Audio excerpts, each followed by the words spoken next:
भारतीय ज्ञान परंपरा आधारित संस्कृति बोधमाला प्रवेशिका परीक्षा का 7वां पाठ हमारा गौरवशाली अतीत। आज हम पढ़ेंगे ऋषि मुनि राजा प्रजा सभी ने जिस पर जीवन वारा, प्राणों से भी प्रिय हमें है भारत देश हमारा, हमारे दिग्विजयी वीर कौंडिन्य। इतिहास में कौंडिन्य नाम के दो महापुरुषों का उल्लेख प्राप्त होता है। दोनों ही कौंडिन्य दक्षिण के ब्राह्मण थे और युद्ध शास्त्र में निपुण थे। दक्षिण भारत से गए कौंडिन्य नामक ब्राह्मण ने हिंद चीन में एक हिंदू राज्य की स्थापना की। चीनी भाषा के साहित्य में इस राज्य का नाम फुनान मिलता है। ईस्वी सन 74 में फुनान एक शक्तिशाली साम्राज्य बन गया। इससे पहले यह राज्य नाग पूजकों द्वारा पूजित राज्य था, जिन्हें कौंडिन्य ने परास्त कर सोमा नामक नाग कन्या से विवाह कर नवीन वंश को प्रारंभ किया। सोमा के कारण ही इस वंश का नाम सोम वंश पड़ा। फुनान की राजधानी मेकाड नदी के तट पर थी। यहाँ के शिव मंदिरों में नटराज स्वरूप का बाहुल्य है। समुद्रगुप्त। गुप्त वंश के शासक चंद्रगुप्त ने 320 ईसा पूर्व में समुद्रगुप्त को अपना उत्तराधिकारी नियुक्त किया। यद्यपि वह चंद्रगुप्त का सबसे बड़ा पुत्र नहीं था, किंतु समुद्रगुप्त की योग्यता के कारण उन्हें राजा बनाया गया। पड़ोसी राजाओं ने उनको उत्तराधिकारी स्वीकार नहीं किया। अनेक राजाओं ने मिलकर उन पर आक्रमण कर दिया। समुद्रगुप्त को इससे विजय प्राप्त हुई। इस समय भारत की राजनीतिक स्थिति डावाडोल थी। पश्चिमी पंजाब पर सीमांत प्रदेशों पर कुषाणों की सत्ता अभी भी थी। देश में फैले हुए छोटे छोटे राजाओं को युद्ध में हराकर उदारतापूर्वक उनका राज्य उन्हें वापस लौटा दिया। अतः इन राजाओं ने समुद्रगुप्त को कर देना स्वीकार कर लिया। समुद्रगुप्त के शासन की उत्तरी सीमा का विस्तार हिमालय के समांतर पंजाब, लाहौर, यमुना संगम से नरवर व जबलपुर तक था। पश्चिम के 9 तथा दक्षिण के 12 गणराज्य सम्राट की आज्ञा से शासन चलाते थे। मालवा, काठियावाड़ तथा उत्तर पश्चिम के शासक समुद्रगुप्त से आदेश प्राप्त करते थे। सिंघल द्वीप के राजा मेघवर्ण ने समुद्रगुप्त की अनुमति प्राप्त कर बौद्ध भिक्षुओं के लिए मठ बनवाए थे। मलाया, प्रायद्वीप, जावा, सुमात्रा आदि द्वीपों ने भी समुद्रगुप्त की अधीनता स्वीकार कर ली थी। समुद्रगुप्त ने अश्वमेघ यज्ञ कर विशेष प्रकार के सिक्के चलाए। इन सिक्कों पर एक ओर यज्ञ युग से बंधा हुआ घोड़ा और दूसरी ओर चंवर लिए पटरानी की मूर्ति अंकित थी। वह वीणा बजाने में कुशल था। वह दानी व दयालु भी था और विद्या का संरक्षक था। समुद्रगुप्त की मुद्रा पर गरुड़ की मूर्ति अंकित रहती थी। इससे स्पष्ट है कि वह विष्णु पूजक था।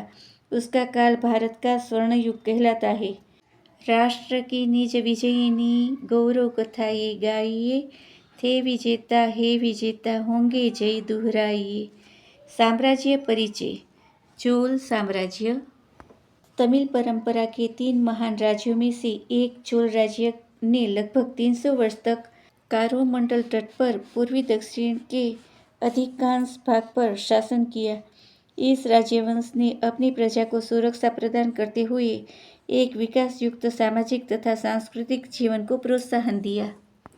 चोल राजाओं में से अधिक प्रसिद्ध राजा राज प्रथम 985 से 1004 ईस्वी तक, राजेंद्र चोल प्रथम 1114 से 1142 ईस्वी तक है। राजा राज प्रथम ने लंका पर विजय प्राप्त की तथा राजेंद्र प्रथम ने एक समुद्री दल भेजा, जिसने बर्मा के प्रदेशों मलाया और सुमात्रा पर अधिकार कर लिया। राजेंद्र की समुद्री सेना भारतीय वीर गाथाओं में अद्वितीय है। चोलों ने उत्तरी लंका पर 1070 ईस्वी तक अधिकार बनाए रखा।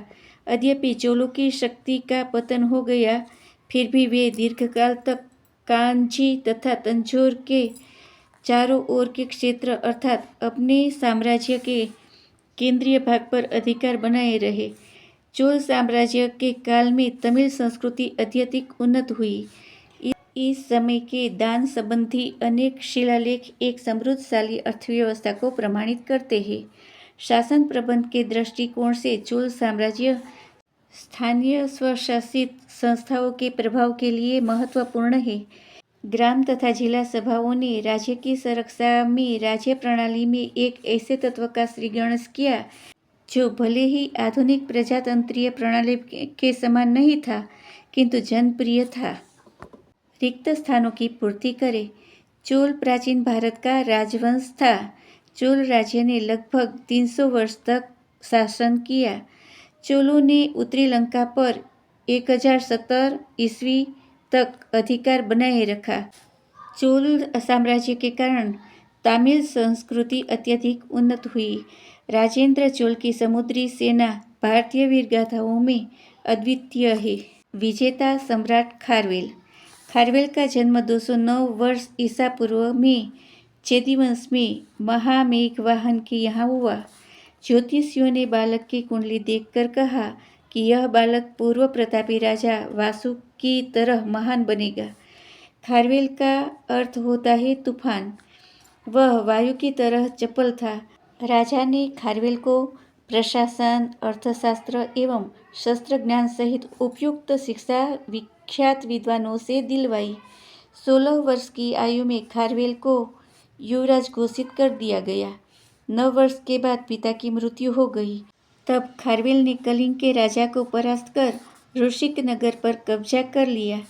इससे केवल यश ही नहीं, संपत्ति भी मिली। इसी समय पश्चिमी सीमा के 2 छोटे प्रांतों के सरदार रथिक और भोजक ने विद्याधर दिवास पर आक्रमण कर उसे अपवित्र करने का प्रयास किया। राजा ने उन्हें परास्त कर क्षमा कर दिया। राजा बनने के 7वें वर्ष छोटी रानी वजीर धरावती ने राज्य के उत्तराधिकारी पुत्र को जन्म दिया।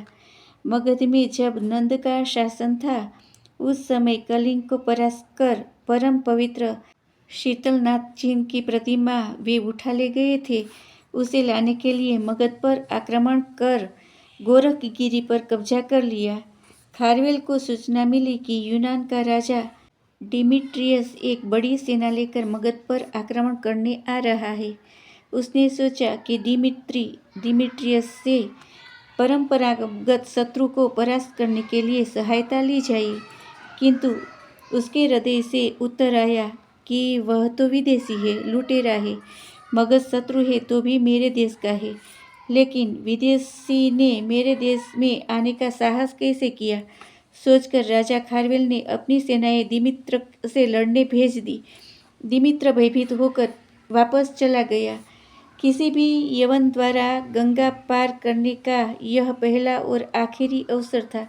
खारवेल को महाविजेता की उपाधि मिली। मगधराज ने अपने पूर्वजों द्वारा किए अत्याचारों की क्षमा मांगी और सम्मान के साथ शीतलनाथ जी की प्रतिमा को वापस किया। निम्न प्रश्नों के उत्तर दीजिए। प्रश्न: खारवेल का जन्म कब हुआ? उत्तर: ईस्वीसन पूर्व 209 में। प्रश्न: खारवेल का जन्म किसके यहाँ हुआ? उत्तर: चेदी वंश के महामेघवाहन के यहाँ। प्रश्न: खारवेल शब्द का क्या अर्थ होता है? उत्तर: खारवेल शब्द का अर्थ है तूफान। प्रश्न: खारवेल को किस आयु में युवराज घोषित किया गया? उत्तर: 16 वर्ष की आयु में। शीतलनाथ जी की प्रतिमा को कौन उठा ले गया? उत्तर: मगध का शासक नंद। प्रश्न: खारवेल को किसकी उपाधि मिली? उत्तर: महाविजेता की उपाधि। विकट वीरता, धीरता, शौर्य, पराक्रम, धर्म, भारतीय सम्राट के राष्ट्रहितैषी कर्म। चंद्रगुप्त मौर्य। चंद्रगुप्त मौर्य वंश का संस्थापक था। अपने गुरु चाणक्य के मार्गदर्शन में चंद्रगुप्त मौर्य ने ही पहली बार भारत में विशाल साम्राज्य की नींव डाली थी तथा अपना साम्राज्य भारत की सीमाओं के बाहर भी फैला दिया था। उसने यूनानी सेना सेल्यूकस को पराजित करके यूनानियों को सदैव के लिए भारत से बाहर निकाल दिया था। सेल्यूकस ने ही मेगस्थनीज नामक राजदूत को चंद्रगुप्त मौर्य के दरबार में भेजा था, जिसने तत्कालीन भारत का इंडिका नाम पुस्तक लिखकर गौरवशाली मौर्य साम्राज्य का वर्णन किया। सम्राट अशोक। सम्राट अशोक चंद्रगुप्त मौर्य का पौत्र और बिंबिसार का पुत्र था। शासन के प्रारंभ से अशोक ने साम्राज्य विस्तार की नीति अपनाई। संपूर्ण भारतवर्ष के साथ साथ उसका साम्राज्य पश्चिमोत्तर के हिंदुकुश और ईरान की सीमाओं तक फैला था। कलिंग युद्ध में हुए भीषण रक्तपात को देखकर उसका हृदय द्रवित हो गया। भविष्य में उसने शस्त्र आधारित युद्ध नीति को छोड़कर धर्म विजय की नीति अपनाई। धर्म विजय के लिए उसने स्थान स्थान पर प्रेरक शिलालेख लगवाए। विदेशों में धर्म प्रचार के लिए बौद्ध भिक्षुओं के साथ साथ अपने पुत्र महेंद्र और पुत्री संघमित्रा को श्रीलंका भेजा। उसके लोक कल्याणकारी कार्यों के कारण उसे आज भी विश्व का महानतम सम्राट माना जाता है। भास्कर वर्मा ईसा की 7वीं शताब्दी में हुए राजा भास्कर वर्मा की गिनती असम के महान राजाओं में की जाती है। वे वीर योद्धा होने के साथ साथ कला प्रेमी और कुशल प्रशासक भी थे। सम्राट हर्षवर्धन के साथ उसकी मैत्री संधि थी। वे आजीवन ब्रह्मचारी रहे। गौरवशाली भारत। आइए जाने भारतीय इतिहासों के पन्नों से कुछ ऐसी बातें जिनमें झलक मिलती है हमारे गौरवशाली भारत की। महात्मा बुद्ध की सेवा में रहने वाले सम्राट बिंबिसार के राजवैद्य कौन थे? जीवक। सिकंदर को पंजाब के किस राजा से भीषण युद्ध करना पड़ा था, जिसके बाद उसकी सेना ने आगे बढ़ने से मना कर दिया था? पोरस अथवा पुरु। अर्थशास्त्र पुस्तक किसके द्वारा लिखी गई? इसका संबंध किस विषय से है? आचार्य चाणक्य। राजनीति विषय। पुष्पमित्र शुंग द्वारा किए गए 2 अश्वमेध यज्ञों में उनके पुरोहित कौन थे? पतंजलि। अजंता और इलोरा की गुफाओं का निर्माण किन राजाओं ने करवाया था? सातवाहन। उत्कल प्रदेश के किस राजा ने यवन राजा दिमित्र को पराजित किया था? खारवेल। उज्जैन के किस राजा ने शकों को पराजित किया था? शकारी। विक्रमादित्य। विक्रम संवत कब प्रारंभ हुआ? युगाब्द 3045 में। कनिष्क ने 78 ईस्वी में जो नया संवत चलाया उसे क्या कहते हैं? शक संवत। अश्वघोष, चरक और नागार्जुन किस राजा के दरबार में रहते थे? कनिष्क। हमारा राष्ट्रगीत वंदे मातरम बंकिम बाबू ने इसके बारे में अपनी पुत्री से कहा था, एक दिन ऐसा आएगा कि इस बंगभूमि इस गीत को सुनकर नाचने लगेगी। केवल बंगाल ही नहीं, सारा भारत इस गीत से प्रेरणा ग्रहण करेगा। वंदे मातरम हमारे देश का राष्ट्रगीत है। यह स्वतंत्रता के लिए अमर उद्घोष के रूप में गाया जाने वाला गीत है। इसके रचयिता बंकिम चंद्र चटर्जी है, जिसने इसे अपने प्रसिद्ध उपन्यास आनंद मठ में लिखा था। वंदे मातरम को अपार जन श्रद्धा प्राप्त है। यह अंग्रेजों को अत्यधिक आतंकित करता था और देशभक्तों को अपना सब कुछ बलिदान करने के लिए आंतरिक बल प्रदान करता था। स्वतंत्रता आंदोलन में अनेक वीरों ने वंदे मातरम का नारा लगाकर कठोर यातनाएं सही तथा अपने प्राण देकर शहीद हो गए। सन 1939 के 1 जुलाई के हरिजन पत्रिका के अंक में महात्मा गांधी जी ने लिखा था, मैंने जब वंदे मातरम को गाए जाते हुए सुना तो मैं भाव विभोर हो गया और मुझ पर जादू सा असर हुआ। हमारा झंडा और यह गीत तब तक रहेंगे जब तक राष्ट्र है। वंदे मातरम गान में त्वं ही दुर्गा दश प्रहर धारिणी कमला कमलादल विहारिणी वाणी विद्यादायिनी का समावेश है। इसका अर्थ है, हे भारत माँ, तुम ही 10 भुजा देवी दुर्गा हो, तुम ही कमल पर विराजमान लक्ष्मी कमला हो और तुम ही विद्यादायिनी सरस्वती हो। वंदे मातरम अत्यंत सुंदर स्वदेश प्रेम प्रेरक गीत है, जिसने बंग भंग आंदोलन को अपनी प्रेरणा एवं अंतर्निहित शक्ति द्वारा सफल बनाया था। वंदे मातरम के प्रबल समर्थन से सर्वाधिक ओजस्वी कथन स्वयं कवि गुरु रविंद्रनाथ का है। वंदे मातरम के दो जादुई शब्दों के प्रभाव से वंदे मातरम के विरोधी व्यक्तियों की बंद तिजोरियों के द्वार भी खुल जाएंगे। उनका हृदय परिवर्तन हो जाएगा और वे इन दो शब्दों पर मुग्ध हो जाएंगे। 7 अगस्त 1905 के दिन कलकत्ता के टाउन हॉल में बंग भंग आंदोलन को लेकर जो सभा हुई उसमें सर्वप्रथम वंदे मातरम का नारा लगा और उसी दिन से यह नारा देशभक्तों का स्वदेश मंत्र बन गया। उस दिन से स्वतंत्रता प्राप्ति तक हजारों अबालवृद्ध पुरुष नारी स्वतंत्रता के पुजारियों ने इस नारे के सात्विक बल के सहारे असंख्य अमानुषी अत्याचार सहते हुए फांसी के फंदे को चूमा। स्वदेश के लिए सर्वस्व बलिदान की प्रेरणा देने वाले इस शक्तिशाली स्वदेश मंत्र का आनंद मठ के प्रकाशन के पूर्व ही संपूर्ण बंगाल में प्रचार हो गया था। गीत को प्रथम स्वर दिया था रविंद्रनाथ ठाकुर के संगीत प्रशिक्षक श्री यदु भट्ट ने। उसी धुन पर स्वयं बंकिम चंद्र बाबू, जगदीश राय, हेमचंद्र बैनर्जी, क्षेत्रनाथ मुखर्जी, बंकिम बाबू के मित्र प्रायः सभी यह गीत गाया करते थे। तत्पश्चात 1886 में ठाकुर परिवार की बालक पत्रिका में श्रीमती प्रभा सुंदरी देवी कृत स्वरलिपि प्रकाशित हुई। कविंद्र रविंद्रनाथ जी ने सन 1896 के कांग्रेस अधिवेशन में वंदे मातरम अपनी ही स्वरलिपि में गाया था। सन 1901 के पश्चात तो नियमित रूप से कांग्रेस अधिवेशनों में वंदे मातरम गाया जाता रहा। सन 1923 के काकीनाडा अधिवेशन के अध्यक्ष मौलाना मोहम्मद अली की आपत्ति के बावजूद पंडित विष्णु दिगंबर पलुस्कर ने वंदे मातरम उल्लासपूर्वक गाया। उसने इस राष्ट्रीय सम्मानबोध एवं स्वदेश प्रेम की भावना की अत्यधिक सराहना की थी।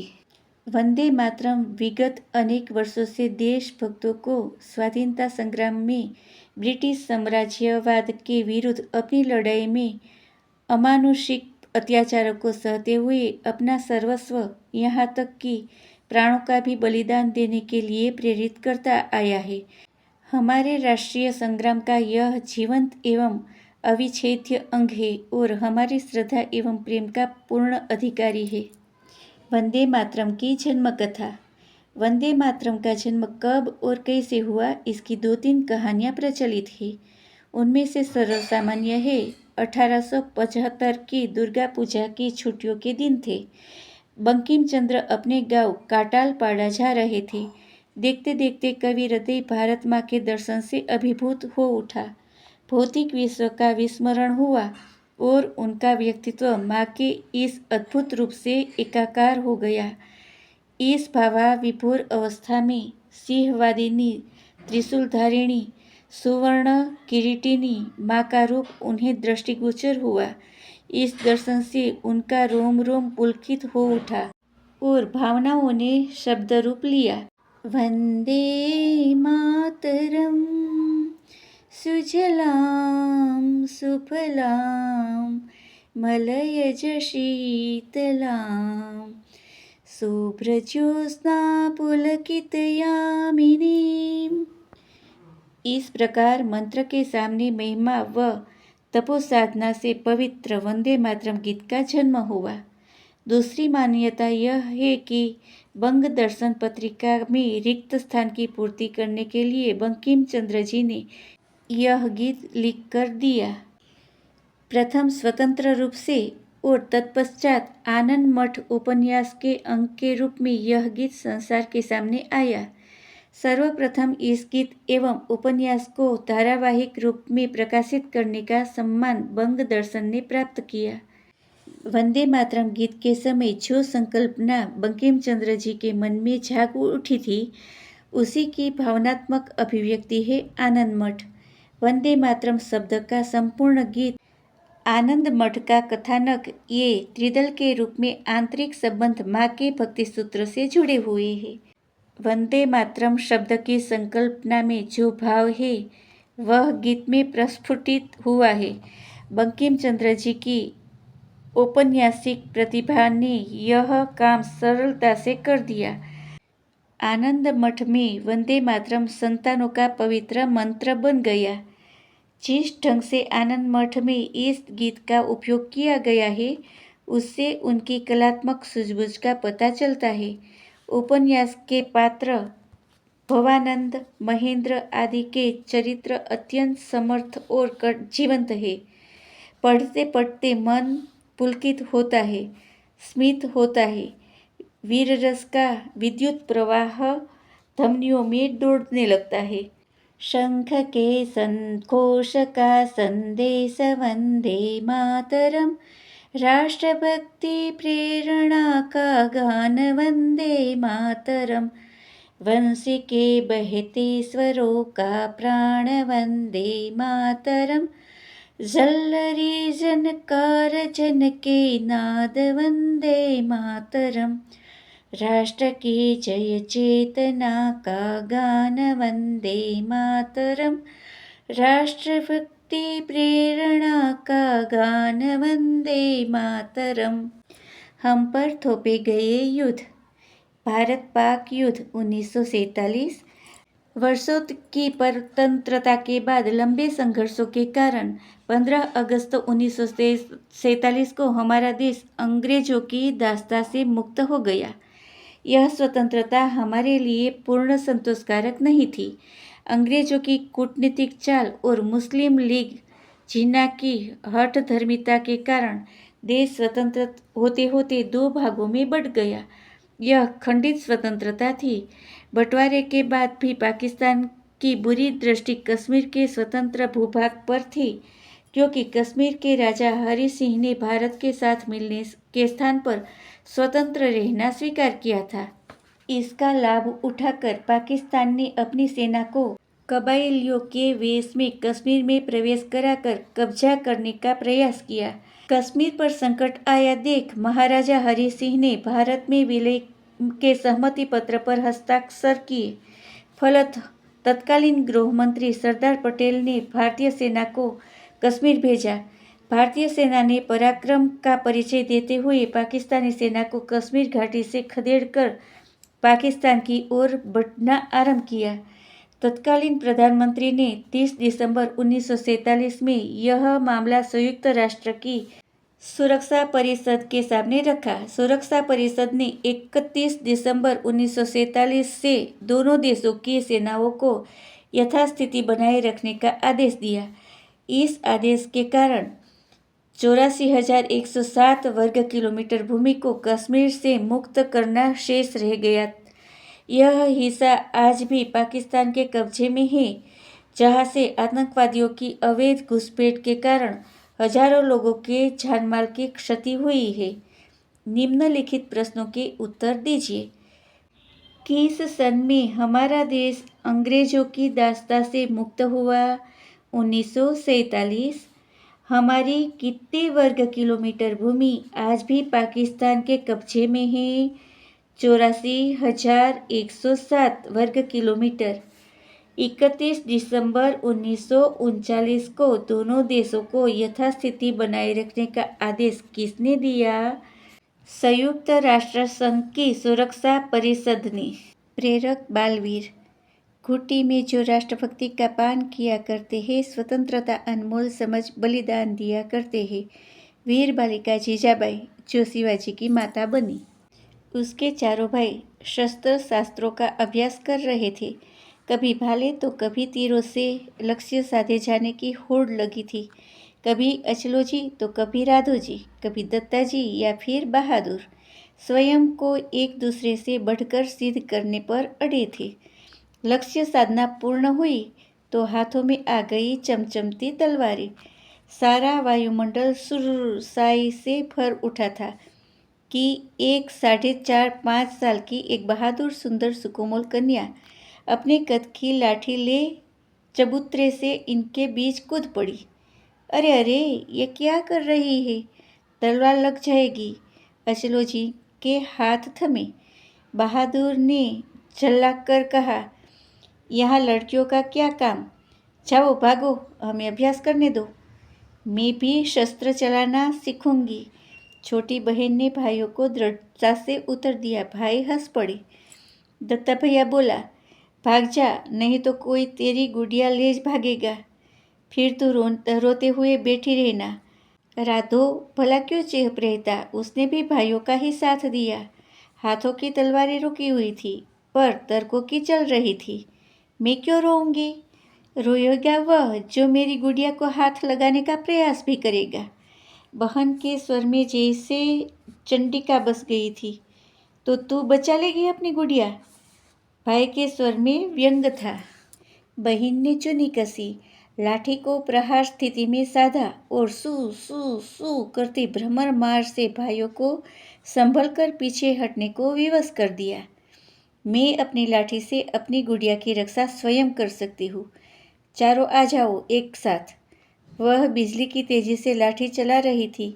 भाई निरुत्तर थे।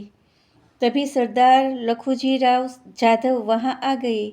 अपनी बेटी के साहस और निडरता से गदगद होकर बेटी जीजाबाई को गोद में उठाकर लाड करने लगे। उसने भाइयों को दिखावटी खिचड़ी दी। क्या रे, क्यों सताते हो हमारी फूल सी बेटी को? फूल सी नहीं है बाबा साहब, रणचंडी का अवतार है पूरी, एक लाठी से 4 तलवारों को ललकारने वाली। सभी हंस पड़े। पिता की चिंता वही थी जो त्रेता में राजा जनक को तब हुई थी जब आंगन उहराते सीता ने भारी भरकम शिव धनुष एक हाथ से सरका दिया था और जनक ने सोचा था इसका विवाह इस शिव धनुष उठा सकने वाले किसी असाधारण वीर से ही करना होगा। लखुजी भी सोच रहे थे इसके लिए कोई विलक्षण वीर ही वर्ण करना होगा। बालिका की माता गिरजाबाई से भी वे बेटी की वीरता पर चर्चा करते, लेकिन माँ उसे स्त्रियोचित गुण भी सिखाने में लगी थी। पिता का बहुत सम्मान करती, पर जीजा के मन में प्रश्न घुमड़ते। बाबा साहेब इतने वीर, इतने स्वाभिमानी, पर कभी निजामशाही तो कभी आदिलशाही या मुगलशाही की ओर से क्यों लड़ते हैं? लड़े हम, पर जीते वे जो हमारे देव देश धर्म को उजाड़ने में ही आनंदित होते हैं। मैं अपनी गुड़िया अपनी लाठी के बल पर बचा सकती हूँ, तो ये अपनी हिंदू बेटियों को इन विधर्मियों के द्वारा लूटते अपमानित होते देखकर कैसे चुप रह जाते हैं? वह पिता के उग्र स्वभाव से परिचित थी, इसलिए कह न पाती, पर जानती थी कि बाबा साहेब चाहे तो इन विधर्मियों को पल में धूल चटा दे। सन 1607 की होली के 5वें दिन रंग पंचमी को शहाजी भोसले के साथ जब जीजाबाई का संबंध पक्का हुआ, तो भारत माता विधर्मियों के अत्याचारों से लहलुहान और अपमानित अवस्था में भी भविष्य को भाप कर मुस्कुरा उठी। दोनों के मन में अपने देश, धर्म और संस्कृति के प्रति स्वाभिमान और वर्तमान दशा को लेकर जो संवेदना की धधकती आग है, निश्चय ही वह भविष्य के लिए एक बड़ी भूमिका तैयार कर रही है। वही भूमिका जिस पर उसके पुत्र शिवाजी ने हिंदू साम्राज्य की स्थापना की। नन्हा क्रांतिकारी दत्तू रंगारी। 15 अगस्त और 26 जनवरी पर तिरंगा तो हम सभी फहराते हैं। झंडा फहराने के बाद बच्चों को मिठाई खाने को मिलती है। आप जैसे कुछ बच्चे ऐसे भी थे जिन्हें तिरंगा फहराकर मिठाई नहीं मिली, गोली खानी पड़ी। 1857 की क्रांति के पश्चात तो देश का बच्चा बच्चा आज़ादी के लिए मचल उठा था। ऐसे वातावरण में 16 अगस्त 1924 को मैसूर, कर्नाटक के बेलगांव जिले के बेलहुंगल ग्राम में एक बालक का जन्म हुआ। उसके पिता लक्ष्मण रंगारी ने उसका नामकरण दत्तू रंगारी ने किया। बचपन में पिता उसको वंदे मातरम एवं लोग उन्हें नन्हा क्रांतिकारी ही बुलाते। अवस्था के साथ साथ दत्तू घर और पाठशाला में देशभक्ति का पाठ पढ़ता गया। वह स्वतंत्रता के बलिदानी वीरों की गाथाएं सुनता था, राष्ट्रभक्ति के गीत दोहराता था। वह अंग्रेजी अत्याचारों से भारत माता की मुक्ति के स्वप्न देखा करता था। दत्तू को देश सेवा की ऐसी लगन लगी कि वह बचपन में ही क्रांतिकारियों के गुप्त संदेश यथास्थान पहुंचाने लगा। वह बड़ा निडर था। अंग्रेजों के प्रति उसके मन में भरपूर घृणा थी। वह उनके विरुद्ध कुछ भी करने को आतुर रहता था। बच्चा होने से वह अंग्रेजी शासन तंत्र की दृष्टि से भी बचा रहता था। दत्तू बहुत चतुर व चपल था। अंग्रेजी सिपाहियों को छकाना उसका मनपसंद खेल बन चुका था। 13 वर्ष का होते होते उसे लुक छुप कर नहीं, खुलेआम भी अंग्रेजी प्रशासन को चुनौती देने का सुअवसर मिल गया। 23 अगस्त 1942 को बेलहुंगल में भारत छोड़ो आंदोलन के निमित्त जुलूस निकल रहा था। दत्तू ने जुलूस में जाने की योजना बनाई। वह हाथ में तिरंगा थामे बालक टोली के साथ जुलूस में आगे आगे चल रहा था। उसने वंदे मातरम का ओजस्वी घोष लगाकर अंग्रेज अधिकारियों के हृदय को कंपा दिया। पुलिस अधिकारियों ने उसे रुकने के लिए कहा, किंतु उसके कदम आगे बढ़ने से नहीं रुके। वह चिल्लाया, देश की राह पर बढ़े कदम पीछे नहीं हटते, वंदे मातरम। पुलिस ने गोलियों की बौछार शुरू कर दी। उसकी छाती में गोली लगी, किंतु उसने हाथों का तिरंगा झुकने नहीं दिया। उसने तिरंगा अपने साथी को थमा दिया। पवन देवता ने उसकी देह को भारत माता की रज से ढक दिया। दत्तू के मुख पर असीम संतोष था। बिशन सिंह कुका। पंजाब के वीर कुकाओं द्वारा गोरक्षा आंदोलन के समय कसाईयों से गायों को छुड़ाने के कारण शहीद हुए 65 कुकाओं में एक 13 वर्ष का बालक था, जिसने अंग्रेज अधिकारी कावन द्वारा गुरु के प्रति अपशब्द कहने पर उस अंग्रेज की दाढ़ी नोच ली। परिणाम स्वरूप उसके दोनों हाथ कटवा दिए गए और मातृभूमि की बलि वेदी पर एक और बालक शहीद हो गया। धीरज कुमार। बिहार राज्य के बेतिया के योगापट्टी प्रखंड की चौमुखा पंचायत का रहने वाला 14 वर्षीय किशोर धीरज पिछले वर्ष अधिक चर्चा में रहा। गंडक नदी में धीरज का 11 वर्षीय भाई नीरज कुमार अपने भैंस को नहला रहा था। नीरज कुमार भैंस को नहलाने तथा गीत गाने में मस्त था कि उसी समय मगरमच्छ ने चुपके से नीरज पर हमला कर दिया। अपने छोटे भाई को मगरमच्छ के शिकंजे में फंसा देख धीरज कुमार परेशान हो गया। नीरज लगातार करुण क्रंदन करते हुए सहयोग की पुकार कर रहा था। जब धीरज से अपने भाई की यह दशा नहीं देखी गई, तब उसे लगा कि मगरमच्छ भाई की जान ले लेगा और उसे पानी में छलांग मार दी। करीब 10 मिनट तक धीरज कुमार मगरमच्छ से भिड़ा। ऐसा लग रहा था कि अब दोनों भाई की जान जाने वाली है, किंतु धीरज ने अपना साहस नहीं छोड़ा तथा अत्यधिक बहादुरी से मगरमच्छ को परास्त कर अपने छोटे भाई नीरज को मृत्यु के मुख से बाहर निकाला।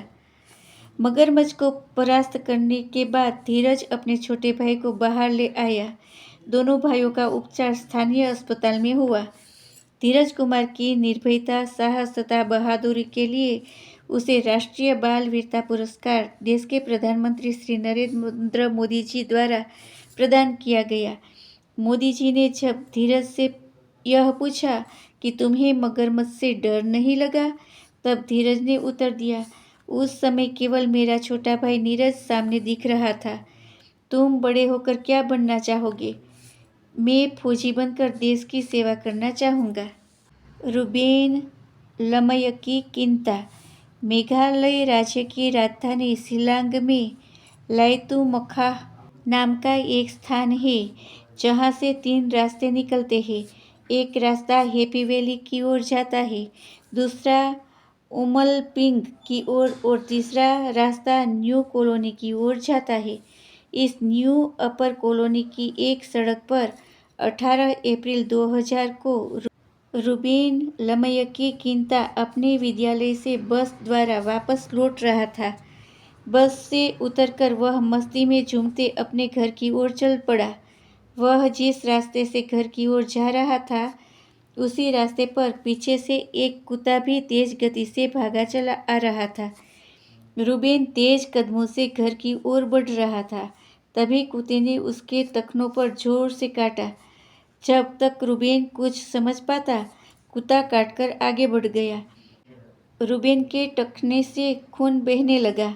वह अभी अपने टखने को देख ही रहा था कि सामने वह कुत्ता एक महिला पर झपट पड़ा और उसके पैर में काटकर आगे बढ़ गया। वह महिला अभी अपने पैर को देख रही थी कि उस कुत्ते ने एक बुजुर्ग महिला पर भी हमला कर दिया। अचानक उस कुत्ते के आक्रमण से बुजुर्ग महिला श्रीमती लिंगदोह स्वयं को संभाल न सकी और घबराकर चिल्लाते हुए जमीन पर गिर पड़ी। बहुत से लोग आ जा रहे थे, लेकिन उस पागल कुत्ते को भगाने की हिम्मत किसी में नहीं थी। रूबेन ने तब तक अपने को संभाल लिया था। उसने सोचा कि यह कुत्ता न जाने कितने लोगों को घायल करेगा। शायद इस बुजुर्ग महिला की तो जान ही ले लेगा। वह अपना बस्ता फेंककर कुत्ते के ऊपर टूट पड़ा। उसने कुत्ते के जबड़े को अपने दोनों हाथों से कसकर पकड़ा और कुत्ते को बुजुर्ग महिला से अलग किया। कुत्ता रूबेन के हाथों की पकड़ से छूटने का हर संभव प्रयास करता रहा, किंतु रूबेन की आंखों से उस समय चिंगारियां निकल रही थी। रूबेन ने एक पल में उस कुत्ते का जबड़ा छोड़ा तथा तुरंत उसकी गर्दन पर अपने फौलादी पंजे टिका दिए। कुत्ता छपछपाता रहा, किंतु रूबेन ने अपनी पकड़ थोड़ी भी ढीली नहीं की। करीब 10 मिनट तक दोनों में रोंगटे खड़े कर देने वाला मुकाबला चलता रहा। कभी लगता कि वह पागल कुत्ता रूबेन के पंजे से अपने को छुड़ा लेगा, लेकिन वह असफल रहा। कड़े संघर्ष के बाद रूबेन को विजय मिली। पागल कुत्ता मरणासन था। पागल कुत्ते को शांत देखकर तमाशा देख रहे लोग आगे बढ़े और तुरंत दोनों महिलाओं को उठाया। रूबेन उन दोनों महिलाओं के साथ चिकित्सालय पहुंचे। चिकित्सा के पश्चात स्वस्थ होकर घर आ गए। अगले ही दिन रूबेन की बहादुरी की यह खबर समाचार पत्रों में छपी। सभी लोग रूबेन की निर्भीकता, बहादुरी, त्वरित बुद्धि तथा साहसपूर्ण कार्य की सराहना कर रहे थे। वर्ष 2001 के गणतंत्र दिवस की पूर्व संध्या को देश के तत्कालीन प्रधानमंत्री जी ने रूबेन लमैकी किंता को राष्ट्रीय बाल वीरता पुरस्कार प्रदान किया। पुरस्कार पाकर रूबेन ने कहा, मैंने तो पागल कुत्ते के साथ लड़ते समय ऐसा नहीं सोचा था। उस समय तो मेरे मन में बस यही भाव था कि उस कुत्ते ने जैसे हम सबको काटा, अब आगे किसी दूसरे को न काट पाए। कुंभाराम मीणा। राजस्थान राज्य में करौली नाम का एक जिला है। इस जिले की हिंडोन तहसील से मात्र 3 किलोमीटर दूरी पर सिकरोदा जाट एक छोटा सा गांव है। कुंभाराम मीणा के पिता श्री इंद्रराज मीणा इसी गांव के निवासी है। 27 सितंबर 1999 को कुंभाराम मीणा, जिसकी उम्र 15 वर्ष की थी, प्रतिदिन की भांति अपने विद्यालय जा रहा था। हिंडोन से महावीर जी कस्बे की ओर जाने वाली उस रेलवे लाइन को पार करते समय उसकी दृष्टि अचानक रेल मार्ग की ओर गई तो उसने देखा कि रेल मार्ग का कुछ हिस्सा टूटा हुआ है। वह सोचने लगा कि इस मार्ग पर तो बहुत ही रेलगाड़ियाँ चलती हैं। अभी कोई रेलगाड़ी इस पटरी पर आ गई तो बड़ी दुर्घटना हो सकती है। वह महावीर जी स्टेशन की दिशा में तेजी से भागा और केबिन में पहुंचकर हांफते हुए कुंभाराम मीणा ने चिल्लाकर केबिन मैन को आवाज दी। टूटते शब्दों में वह बोला, काका, आने वाली गाड़ी रोक दो, मार्ग पर आने जाने वाली हर गाड़ी को रुकवा दो, क्योंकि आगे रेल की पटरी टूटी हुई है।